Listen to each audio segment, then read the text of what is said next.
Welcome to Vidia Talk, where touching lives is our goal. We bring you interviews from fashion and fitness, dating and romance, divorce and its impacts, to health, beauty, nutrition, and news from around the world. Now, here's your host, Vivian Diamond. Hi guys, welcome to Vidia Talk, where touching lives is our goal. Today we have a politician in the house. He currently serves as the chairman of Edo State Strategy and Economic Team. He's held this position since 2009, 7 years. That's quite a long time to hold the position so wonderfully well. Please welcome Mr. Godwin Obaseki. Thank you, and good evening. Good evening, sir. Nice to meet you. Same here. So, how are you enjoying your 4th of July Well, in America? It's relaxing, as you can see. We're I can see you're relaxed. enjoying the barbecue in the house of our hosts, plenty of family and friends around. Awesome. And you don't get to do this often, Awesome. so it's great being here with you. Mr. Obaseki, do you mind me calling you Obaseki or Godwin? Mr. Godwin? Alright. You are also a businessman from your records. You're a broker? I'm an investment banker, stockbroker, Wow. investment manager. Wow. And you love business, right? So I'm into financial services. Yes. Wow. I sit on the board of several companies. That's great. So you've been a businessman, you do financial planning and all that. How has that helped you in your current position as chairman of the? Well, I think we need to think about it differently. It's more about touching lives, getting interested in people, in your place, and what's going on with the politics, and understanding that if you don't participate in the politics, you cannot affect the direction of policy. And so what I did 8 years ago was to join forces with the current governor, in his bid for governorship, and try to help put a support group of to put a support group of professionals to help think through what government needs to do in order to accelerate the development of the people. Wow. We had to think about what the real challenges are and how to get the resources to help resolve some of those challenges. One of them, particularly, had to do with education. The primary school system was so bad. The primary school infrastructure was so bad. And we had to think through how to raise money to fix the infrastructure, to make the schools much better than they are. Now let's call in that. Talking about education, because that's one of my passions. Education. Do you mean the education being, them having like a free education, or how do you mean? Yeah, primary school education in Nigeria by law is supposed to be free and compulsory. But the quality and mandatory. is But that's not enforced. it's enforced. What is the problem is the quality of the education you get. The physical environment in which the children are taught. Some of the schools were so bad, without toilets, without facilities, that kids just it wasn't attractive for kids to go there. But one of the things we've done is to refurbish most of the schools that they are really attractive, and kids want to stay in school now because the schools are nicer than their homes. So we found out that enrollment is going up, and children want to stay in school longer. Okay, now let me ask this question. You said the educational system for kids are compulsory and it's enforced. Talking about education, there's this thing I wrote recently on social media, and I said if there's a way for them to enforce and make sure every child goes to school, that no child is left behind. That way, we'll reduce child labor because of, a lot of, you see some children, serving as maids at a very tender age, and they don't go to school, maybe because of their parents not being, wealthy enough, or don't having the resources to take them to school or something. So when they enforced education, as in Nigeria, meaning that if a child is at home and whoever is keeping that child at home not to send the child to school would probably face the consequences of the law. I think that would eliminate to a great extent child labor. Yes, but that's just one side of the problem. The other side is, it's one thing to have the laws. It's another thing to be able to enforce the law.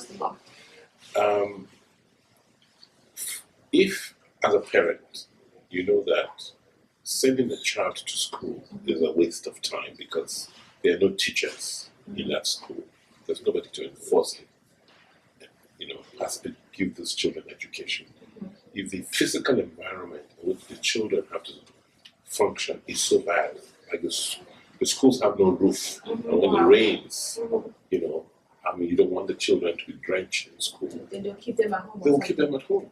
So the first thing is to make sure that you have a proper environment, you have a proper facilities, and you have the teachers who are there to ensure that these children actually receive education. So we've done things in education, we've done things in infrastructure, just building roads, making sure people have access, people can go to the places of work, people can go to their businesses. We've also focused on security, ensuring that people are secure. Now, if you talk about security, how did you guys take care of the security? First, it's by putting a bit more money into security, paying additional to the police force, ensuring that you get a lot more with the communities to be more involved with intelligence. You had vigilante groups in various communities, neighborhood watch groups. I think it actually makes sense. I'm enjoying this conversation. First of all, you talked about education, which is very, very crucial, which is very, very important. And you're talking about security now, which is vital. Because without security, what's the point? When you can't, pick up your phone and call the cops to come to your aid or something. Of course, God is our first security. He is the major security. But the other aspect is you've been able to call a number and they dispatch security. I hope and I pray Nigeria gets to that point at some point in time, that we can just pick up the phone just like they have in the Western world and call 911 or whatever number they do, and you see them come out. Yes, we're getting there. We're working at that. Right now, you want to make sure that you have enough policemen and that the distance between you and an incident and a police post or police presence is limited. It's no more than 10 or 15 minutes away.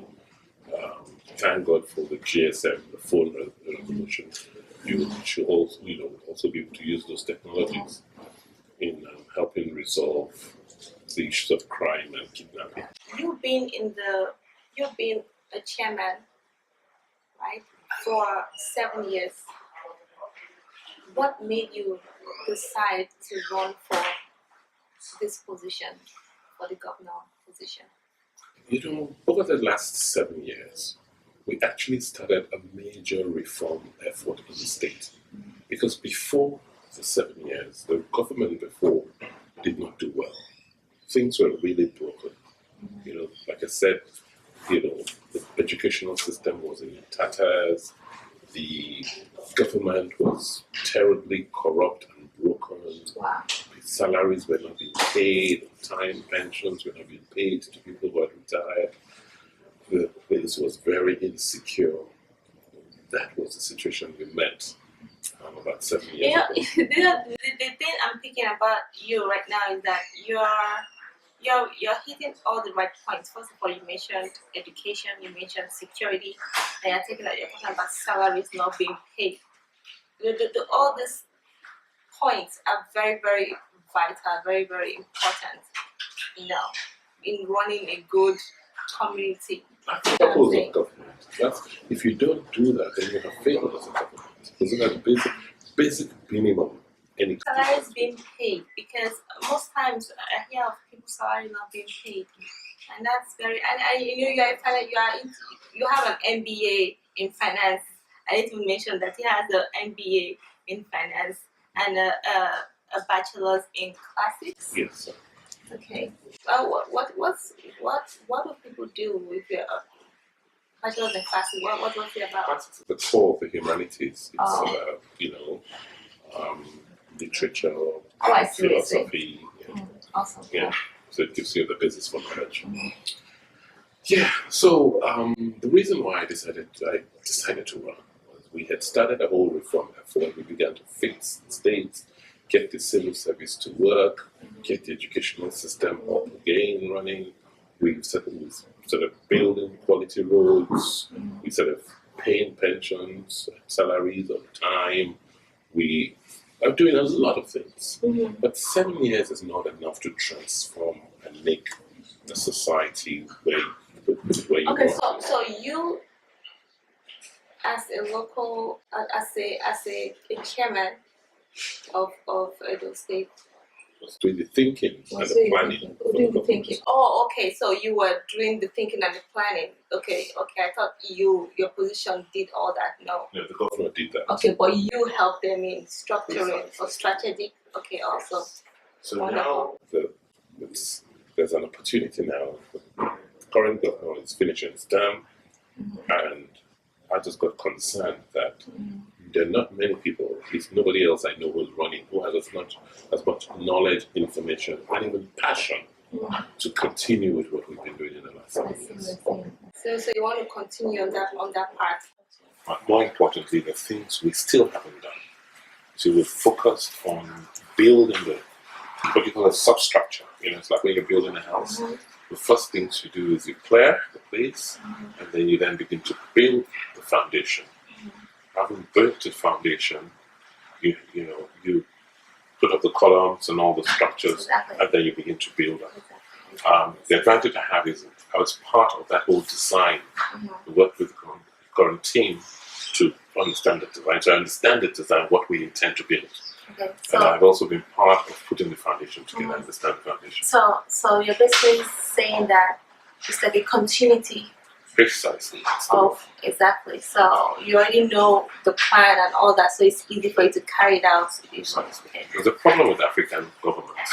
It's just one person starts something, then the other person takes over, and then abandons all the other things you've done before. And so you move 2 steps forward and 3 steps backward.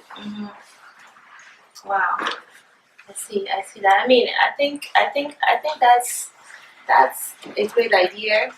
If you have worked with the current governor for all these years, and you already know what is still pending, and what needs to be carried out, so that way it's easier for the transitioning to take place, right?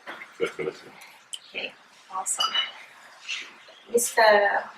Godwin, what plans do you have for the healthcare system in Edo State? Can you tell us what you guys are doing, and what you think to do much later? Well, we're doing several things.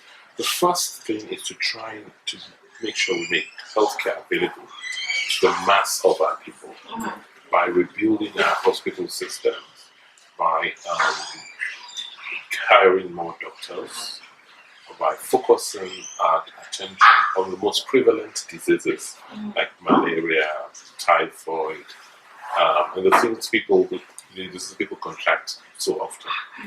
We also are focusing on women and maternal health, and making sure that Wow. we make women and maternal health affordable to as many people. That is what we're doing for the generality of the people.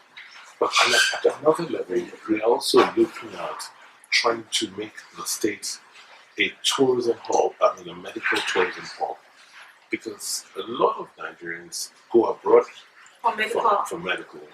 Yeah. And we believe that if the state invested with private people, private investors, we could provide some of the facilities in Benin City, which people go to places like India or the States to receive. So if you have great centers for things like oncology, for renal illness, people will come to you. Let me ask you this.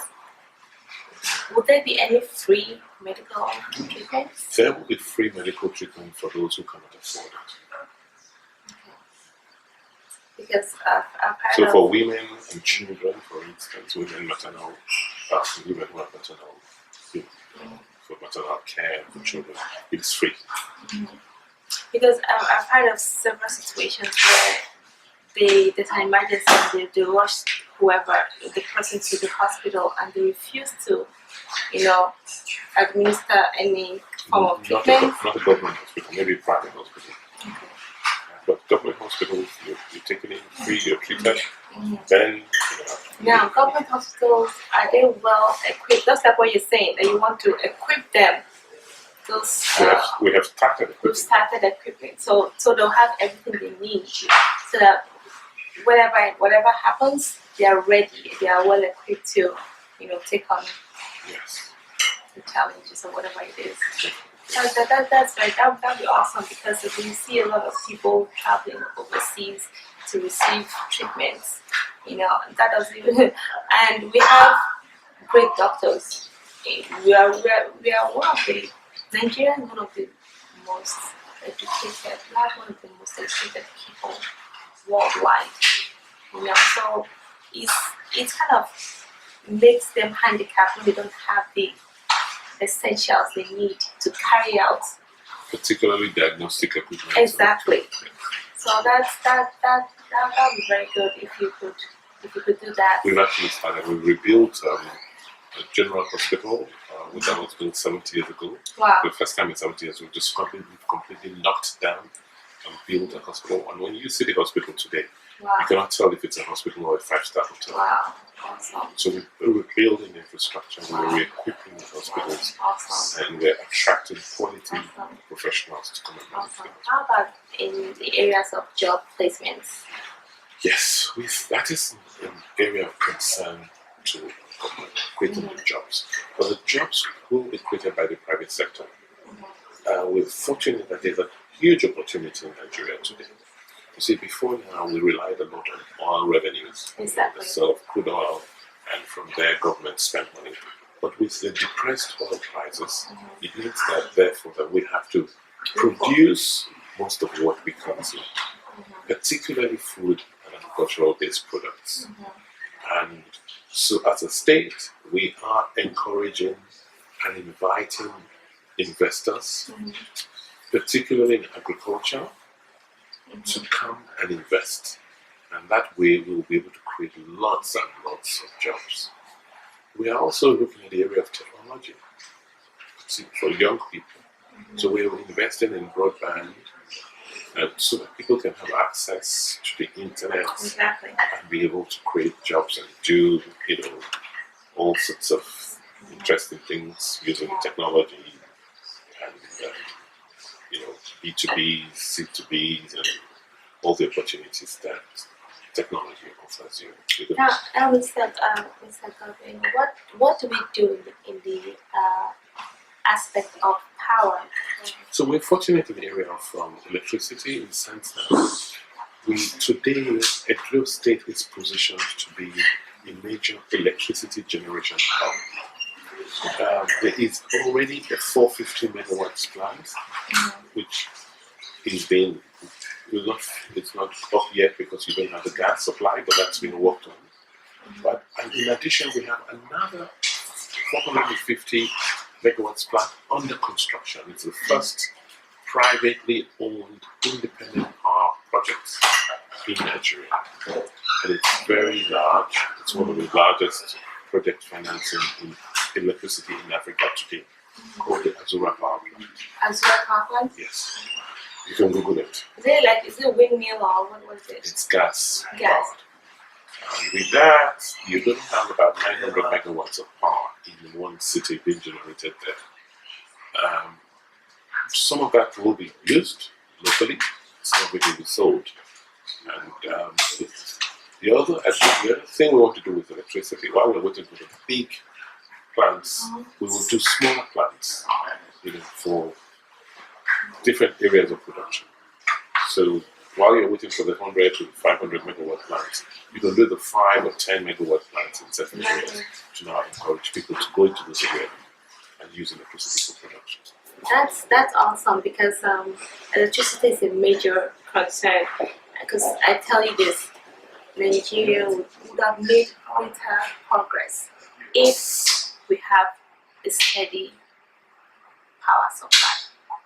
I want to assure you that give us another 3 years, we will make that progress. Oh Lord, I can't wait. Because there's so much going on now. There's so much going on, but you can't, because there's so much hope has been dashed in the past. So you don't want to talk about them until they begin to happen. Exactly. Let me ask you this: what do you make of the current situation of Nigeria right now? Nigeria is going through a major turn. We've made very many mistakes in the past, but one of the key challenges we had was corruption. We just took corruption. We almost took corruption as a way of life, and that was very destructive. So with a new president putting his foot down, he will not accept tolerate corruption. That is beginning to change things significantly. Because once you begin to make people more accountable, and you begin to institute a bit more transparency, then you inevitably will begin to address your problems and challenges. The major problem we had in the past is when people just behave with impunity. They take what doesn't belong to them and nothing happens. Like you saw in the past. Then it doesn't encourage people to behave well. But now that we have they're not held accountable for their action. Now that people have been held accountable for their action, they're careful in what they do and what they say. I think it's important to be held accountable for things that are not done right. Actually, when you know the right thing to do, or you still go ahead and do it because you feel like you can get away with it. So if you put those perspectives, people begin to realize it and begin to take form gradually. That's that transition you're beginning to see in Nigeria. Wow. It took a while. Well, one of the major ones that it's like ouch, really hurts is the naira to dollar. That one is, oh Lord have mercy. I think I changed a few dollars, and it was like wow. The exchange rate is like I think was it like $300 something or so. Yeah, we're paying for the. So a dollar. The reason why it is so is that we're now paying for the sins from the past. Because if all that money we had when oil was $100 a barrel was saved, then we would have been able to support the naira today. But most of that money was stolen, and as you can see from what's going on now. And so the money that we earn, which would have helped us support the naira, is not there to support the naira. So we are all suffering from the sins from the past. And do you know how long this will take? Do you think? It'll take some time. Wow. It will take some time because the bleeding took quite a while. It just didn't happen overnight. We need to a lot of the policies that are now being put in place have to take root for us to begin to have a much more stable economy. But it'll happen because we have a president that can lead that.